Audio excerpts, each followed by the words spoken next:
Assalamualaikum my students.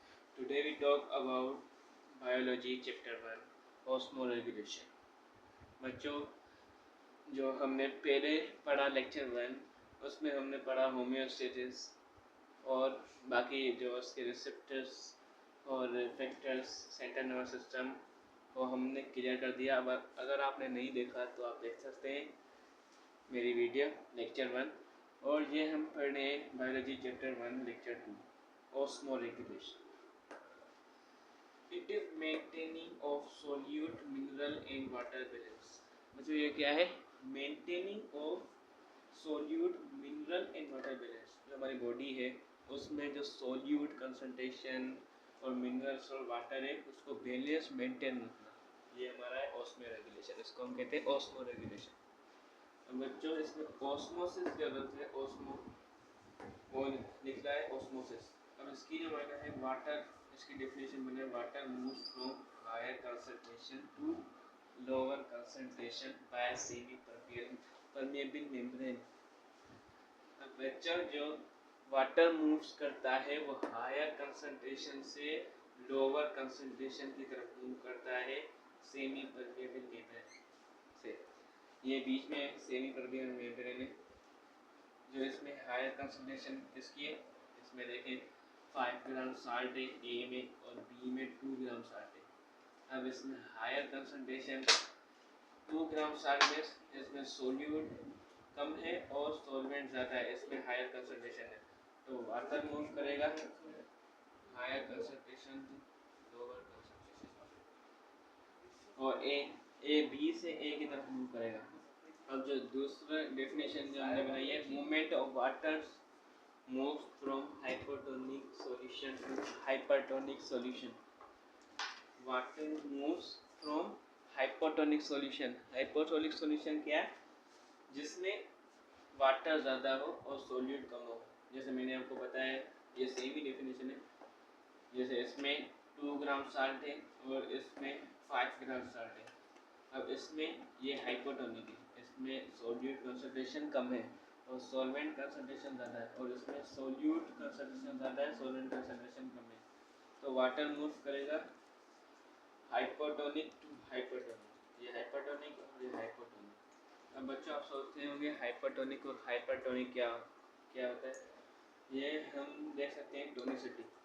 ये tonicity हमारी बताती है कि हाइपरटोनिक और हाइपोटोनिक, ये डिपेंड करती है सोल्यूट कंसंट्रेशन पर।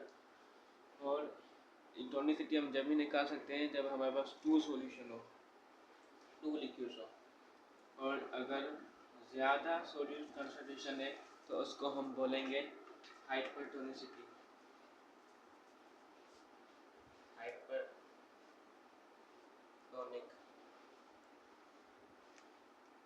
अगर लोअर कंसंट्रेशन हो सोल्यूट की उसको हम बोलेंगे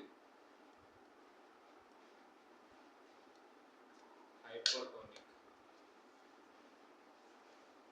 बच्चों जो सोल्यूट कंसंट्रेशन की हायर कंसंट्रेशन हो उसको हम बोलेंगे हाइपरटोनिक और लोअर कंसंट्रेशन है उसको हम बोलेंगे हाइपोटोनिक। अब बच्चों ये क्लियर हो गया हमारा। अब आते हैं जो 2 टाइप्स ऑस्मोसिस है उसके 2 टाइप्स हैं, एक एक्सो ऑस्मोसिस और एक एंडो ऑस्मोसिस। अब जो एक्सो ऑस्मोसिस है उसमें वाटर मूव करता है आउटसाइड ऑफ सेल। एक्सो का वर्ड यही है कि out, water moves outside the cell. और एंडो में water moves into the cell. Endo means अंदर आना, water moves into the cell. अब हम आते हैं कुछ प्रॉब्लम्स पर, जैसे aquatic है, aquatic और टेरेस्ट्रियल है एनिमल्स। aquatic एनिमल्स में हमारे फ्रेश और मेरीन एनिमल्स आते हैं और टेरेस्ट्रियल में जैसे हम जानवर। अब फ्रेश वाटर है उन्हों की प्रॉब्लम है एक्सेस वाटर, जो उन्हों की अंदर वाली जो होती है इन्वायरमेंट वो होता है हाइपोटोनिक। वो क्या होता है? हाइपरटोनिक, अंदर वाला इन्वायरमेंट बॉडी के। और बाहर होता है हाइपोटोनिक। हाइपोटोनिक उसमें सोल्यूट कंसंट्रेशन बाहर कम होती है और उसके अंदर फ्रेश वाटर एनिमल्स के उसके अंदर हाइपरटोनिक टॉनिक ज़्यादा होता है, बस सॉल्यूट कंसंट्रेशन ज़्यादा होती है बॉडी में। अब उन लोगों का क्या मसला है, excess of water, excess of water, water का बहुत होना, ये उन लोगों का मसला है। क्योंकि वाटर मूव्स करता है, आपको पता है, हाइपोटोनिक टू हाइपरटोनिक। तो बाहर जो है इन्वायरमेंट मछली का वो हमारा है, फ्रेश वाटर एनिमल्स का वो हमारा है हाइपोटोनिक, और उसके अंदर इंटर एनवायरनमेंट मछली का या फ्रेश वाटर एनिमल्स का वो क्या है, हाइपरटोनिक। वाटर मूव करेगा हाइपोटोनिक टू हाइपरटोनिक। अब मेरा एक एनिमल्स है, उन लोगों की प्रॉब्लम लॉस ऑफ वाटर है। अब उन लोगों का जो बाहर वाला इन्वायरमेंट होता है वो होता है हाइपरटोनिक, और जो इंटरनल इन्वायरमेंट होता है वो होता है हाइपोटोनिक। बाहर वाले में सॉल्यूट कंसंट्रेशन ज़्यादा होती है, और जो इंटरनल एनवायरनमेंट होता है उन लोगों का उसमें सॉल्वेंट कंसंट्रेशन ज़्यादा होती है। तो वाटर मूव करता है हाइपोटोनिक टू हाइपरटोनिक, अंदर उन लोगों का हाइपोटोनिक होता है, तो वाटर मूव करता है हाइपोटोनिक, बाहर जाएगा तो लॉस ऑफ वाटर होगा। टेरिस्टन में भी यही प्रॉब्लम होती है, लॉस ऑफ वाटर। और जो problem faced by osmo regulation, osmo regulation, problem faced by osmo regulation, और जो प्रॉब्लम है वो फेस्ड बाय रेगुलेशन। जब ये excess of water, loss of water, ये प्रॉब्लम्स है, ये कौन सा सॉल्व करेंगे, जो एनिमल्स होंगे वही इनको सॉल्व करेंगे। अब in order to escape with condition living organisms abduction, एब्डा। अब जो एब्डक्शन के मायना है मीन्स लिविंग ऑर्गेनिज्म जो भी करे अपने भलाई के लिए करे। जैसे अब उसमें वाटर ज़्यादा हो गया तो उसको कम करना है, ये होता है एब्डक्शन। फ्रेश वाटर है वो क्या करेंगे, एब्डक्शन उनके क्या है, प्रोड्यूस डाइल्यूट यूरिन, वो डाइल्यूट यूरिन बनाएंगे, क्योंकि उनका अंदर जो होता है वो बहुत हाइपरटोनिक होता है, बाहर हाइपरटोनिक होता है, तो वो हाई डाइल्यूट यूरिन बनाएंगे जिसमें बहुत पानी हो। और active intake of ions by ionocyte, इन लोगों के जो आइनोसाइट होते हैं वो गिल्स और स्किन में होते हैं मछली के, और ये उनों से आइंस को इंटेक करते हैं।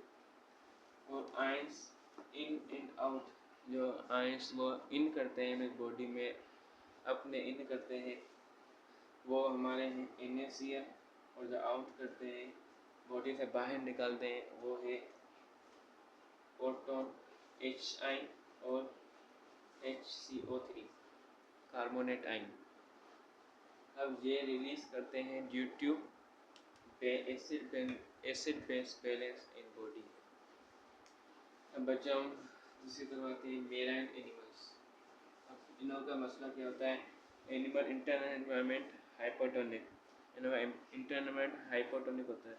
ये क्या करेंगे, प्रोड्यूस सेमान इन कंसंट्रेटिंग यूरिन, ये बहुत कम और कंसंट्रेटेड में जिसमें सोल्यूट कंसंट्रेशन रहता है वो यूरिन निकालेंगे।